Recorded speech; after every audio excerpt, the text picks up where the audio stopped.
I'm Dr. Neal Barnard. Thank you for joining me and my team with the Physicians Committee for Responsible Medicine to ask, what can be done for diabetes? Is it possible to turn this disease around and to keep adults and children from getting it in the first place? Well, diabetes has taken a horrible toll across this country, especially on American Indians and Alaska Natives. 30% of Native Americans have a condition called prediabetes. And if nothing changes, they're likely to develop type 2 diabetes. Well, first, some preliminaries. What is diabetes? Normally, when we eat, foods are digested and they release a form of sugar called glucose, which moves into our bloodstream and eventually into the cells of the body to give them energy. But in people with diabetes, glucose has trouble getting into the muscle cells in particular. You've probably heard that diabetes is related to a hormone called insulin. Well, insulin is made in the pancreas, which is an organ in your abdomen. And insulin is like a key that opens the doors of our muscle cells to let glucose in. Now, some people have type 1 diabetes. And in these people, the pancreas is no longer making insulin. And insulin injections are the life-saving treatment that they need. But most people with diabetes have type 2 diabetes. Their pancreases are still making insulin, and for them the problem is insulin resistance. That is, their muscle cells don't respond normally to insulin. They've got plenty of the insulin keys, but the locks are not opening up. And there's a third kind called gestational diabetes. It occurs during pregnancy. It goes away when the baby is born, but it's a sign that type 2 diabetes could be right around the corner. In this program, you'll learn about a natural and healthful way of eating that could help you to reduce or even eliminate your need for medication if you have type 2 diabetes, and it will lower your risk of complications from any kind of diabetes. To track our progress, there's a blood test that measures the level of diabetes control, and I've asked diabetes nurse practitioner Carolyn Trapp to give you her take on this important test. The A1C level is a blood test that's used to diagnose diabetes and to track your progress. The higher your A1C level is, the more at risk of complications you're at from uncontrolled diabetes. So it's a really important test to know about. And you want to ask your healthcare provider, what's the target A1C level for you? Is it 6.5%? Is it 7 or 7.5%? Find out what your target is. Now, just because you've been told you have a high A1C level now, that doesn't necessarily mean that you'll get complications from diabetes, because this test can change over time. If you make some significant changes in what you're eating, you can have a lower A1C level. And that's what this program is all about. Dr. Barnard is going to talk about what is the best way to eat to lower your A1C level and prevent those complications of diabetes. Let's consider, why do some people get diabetes and others don't? Well, the Native Americans who've been studied the most in relation to diabetes are the Pima of the southwestern US and northern Mexico. And in the 19th century, Americans diverted the water supply the Pima had used for irrigating crops, and it caused a massive disruption in their ability to grow traditional foods. And then 20th century US government programs started supplying non-traditional foods, canned meats, cheese, milk, and egg mix, along with some canned vegetables and fruits and dry cereals. But breakfasts of eggs and bacon and sausage became common, and hamburgers and pork chops and cheese are now everyday fare. But south of the border, things are different. The Mexican Pima live in the Sierra Madre Mountains, and they've been pretty much untouched by the changes in food availability that occurred among their American relatives. The Mexican Pima work on farms, they plant and harvest crops, they get regular exercise, and they have an abundance of healthful, traditional foods, beans, corn and wheat tortillas, potatoes, seasonal produce like zucchini and tomatoes, garlic and peppers, melons and peaches and apples. And in 2006, a team of researchers compared the health of these two groups, and the results were dramatic. An average Pima man north of the border was 60 pounds heavier than men south of the border. While diabetes was pretty rare in Mexico, it was a huge problem north of the border. For those over 55 years of age, 3 out of every 4 had diabetes. So, while genetic factors do contribute to diabetes risk, it's really clear that this north of the border diet, high in animal protein and fat and low in fiber, has fueled this epidemic of diabetes. Another group in Mexico, called the Tarahumara, are well known for their athletic prowess, running for vast distances. And their traditional foods are pretty similar to those of the Mexican Pima. In 1991, an American research team convinced 13 Tarahumara men and women to try a westernized diet as part of a research study. And the results came quickly. Over 5 weeks, the average study participant gained 8 pounds, and their cholesterol levels rose by 30%. Now, here's what I make of this. The foods that promote good health are corn, beans, all the traditional plant-derived staples that are native to the region. So why are these plant-based foods so powerful? Well, first of all, they help keep people trim, but there's another reason too. You remember how in type 2 diabetes, glucose can't get into the muscle cells properly? The sugar in the blood, glucose, it has trouble getting inside the cells because the keys are not working. That's insulin. If the insulin keys can't open up the muscle cells, glucose can't get inside, well, what is stopping the insulin key from being able to open the muscle cell? What's gumming up the works?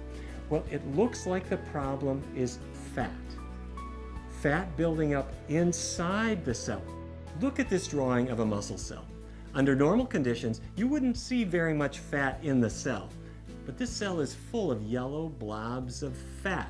And that comes from the fatty foods that we eat. It could come from a hamburger, from chicken, from fish, from canned meats, or from cheese, or even from vegetable oil, olive oil, extra virgin olive oil, extra virgin olive oil. Any fatty foods, they all end up clogging the muscle cells, and that makes insulin ineffective. And if insulin can't do its job, then the muscle cells don't get the glucose that they need for energy, and then the sugar that can't get into the cells builds up in the blood, and that is diabetes. But here's the good news. Studies have shown that when people switch to a diet that's very low in fat, that emphasizes the traditional plant-based foods, these blobs of fat start to melt away. And without all that fat in the way, insulin can do its job. And the blood sugar levels can fall and even return to normal. Now, fortunately, a plant-based diet makes it easy to avoid all that excess fat.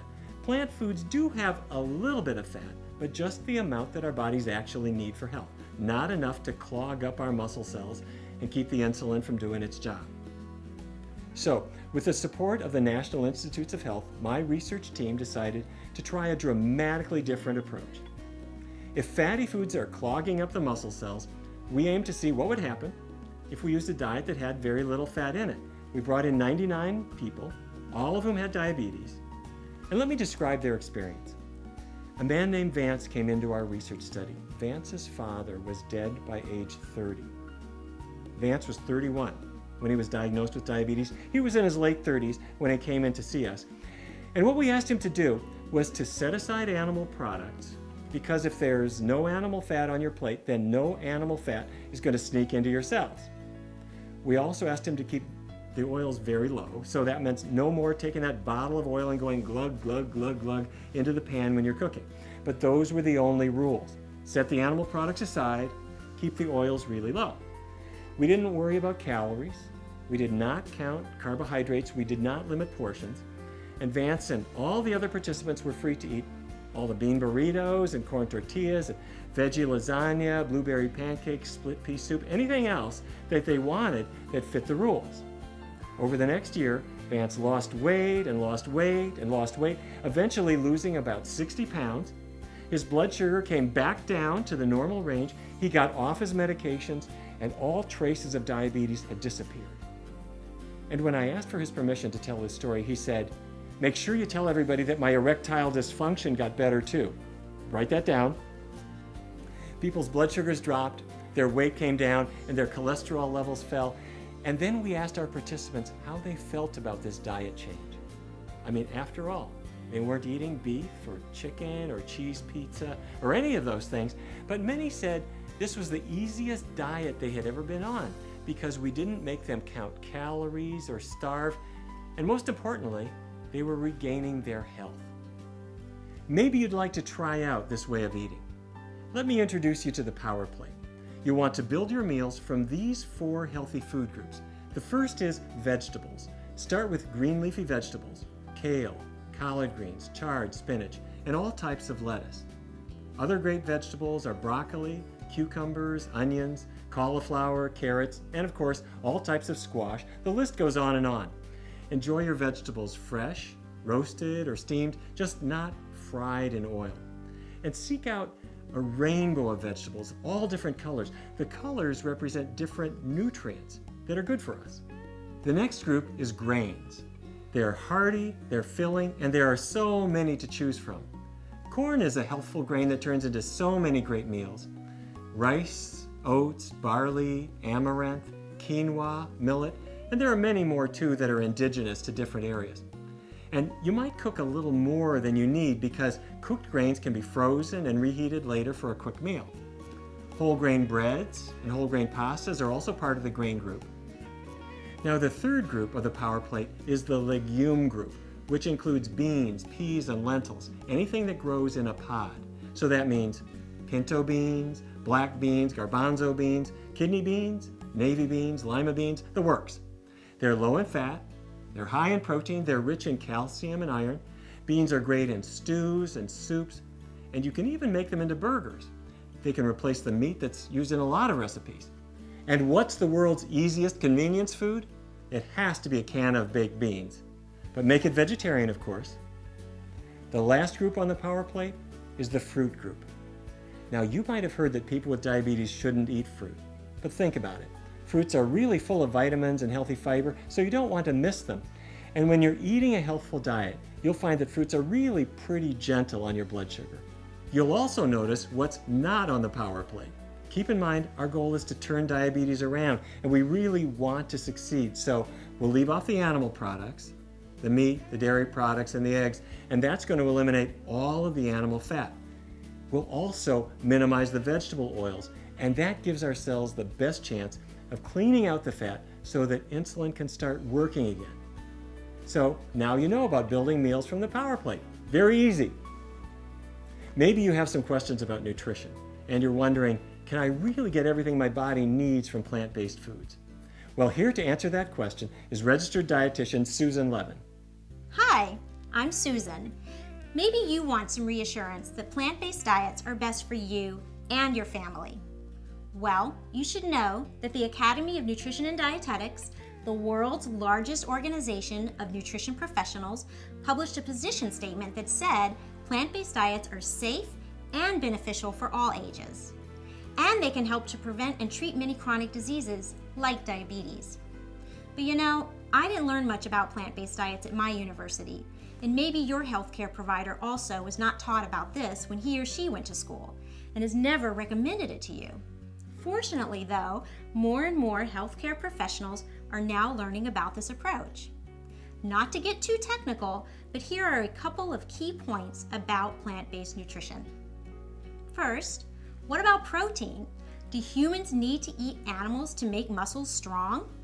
The answer is no. Beans, greens, and grains are excellent sources of protein, and they don't come packaged full of saturated fat and cholesterol.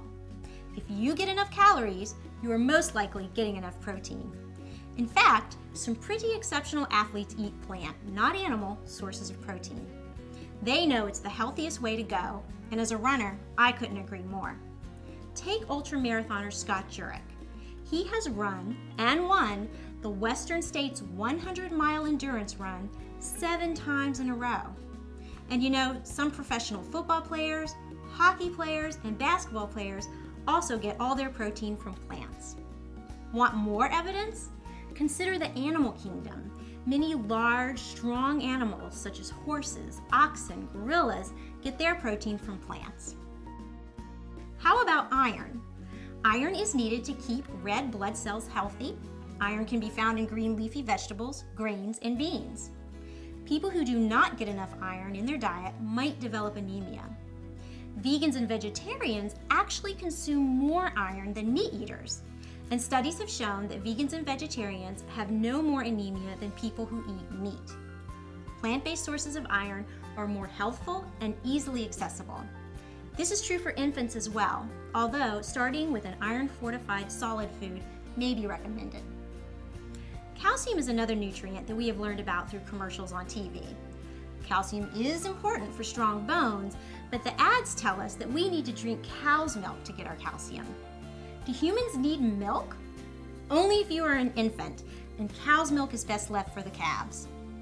Most green leafy vegetables, such as kale, collards, broccoli, beet greens, and others, are great sources of calcium.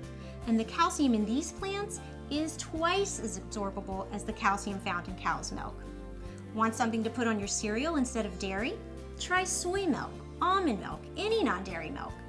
Most grocery stores carry these. Or make your own. You can find recipes online for non-dairy milks. You might wonder, how does non-dairy milk taste? Non-dairy milk may not taste like cow's milk to you, but each variety is delicious in its own way.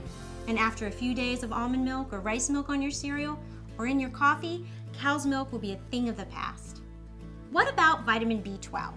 Okay, here's one place that a supplement is a good idea. B12 deficiency can lead to nerve damage or it can cause anemia. The government recommends, and we agree, that anyone over the age of 50 take vitamin B12, because as we get older, we don't absorb B12 as well as we did when we were younger. In addition, if you follow a plant-based diet at any age, be sure to take a B12 supplement. Some foods are fortified with B12, such as some breakfast cereals, but your safest bet is to take a B12 tablet. So, if you are wondering, can I get healthy and strong on a plant-based diet? Think of the big, strong animals that live on foods that grow in the ground. And remember the athletes that get their fuel from plants with winning results. Finally, know that plant foods plus a vitamin B12 tablet provide the essential nutrients we need for optimal health. Thanks, Susan, for making it clear that a plant-based way of eating is just what the doctor ordered. So, how do you get started? Well, first, let's think about some meal ideas. What we want to do is to find a couple of breakfasts, a couple of lunches, and some dinners that you like. So let's start with breakfast. How about a big bowl of oatmeal with cinnamon and raisins? Or maybe blueberry pancakes or veggie sausage, not meat sausage. And give these foods a try and just see which ones you like. For lunch, how about a bean burrito or a bowl of veggie chili? For dinner, vegetable stew, spaghetti with wild mushrooms, or beans or rice, whatever else calls to you. Again, we're going to leave out the animal products. We're going to keep the oils to a minimum, so take a week or two and just see what really works for you. Next, when you're feeling ready, jump in and take a 3-week test drive. During this time, you'll want to eat the foods that you already know that you like, and they're free of animal products, but give it 100%. 3 weeks is long enough to see results, but it's also short enough that it's manageable. And chances are you'll feel better and you're going to want to keep going for more than 3 weeks. But don't take my word for it. Try it yourself. One word of caution before you get started. If you take medications for diabetes or high blood pressure, work with your healthcare provider. For some people who shift to a plant-based diet, medications become too strong. Even if you have never had low blood sugar or low blood pressure, this can really happen. So be in touch with your healthcare provider before you start your diet change. Your provider might decide to reduce your medicines as you go along. Now, a few foods are a little bit challenging for people to get away from. And it doesn't mean that you have a lack of willpower, it just means that this is the way these foods are. In our research studies, some people have trouble getting away from cheese. Yes, it's loaded with fat and loaded with cholesterol, but some people have trouble setting it aside. The reason apparently is that cheese contains some opiate chemicals that make it almost a little addicting. Other foods that people tend to get hooked on include meat, sugar, and chocolate. You know what I mean. But if you get them out of your diet for about 3 weeks, you'll discover that your cravings start to fade away. So let's wrap up. Here are the key points that I'd like you to remember. Type 2 diabetes really can be turned around with a plant-based diet using the power plate as our guide. Now, results vary, but many people lose weight, they have better blood sugar levels, they need less medications, they have more energy. Focus on eating less fat, and you can do this by setting the animal products aside, keeping the oils low, and think about giving it an all-out try for 3 weeks in a row. See for yourself how this works for you. Food really can be medicine, but fortunately, as you'll see, it doesn't taste like medicine.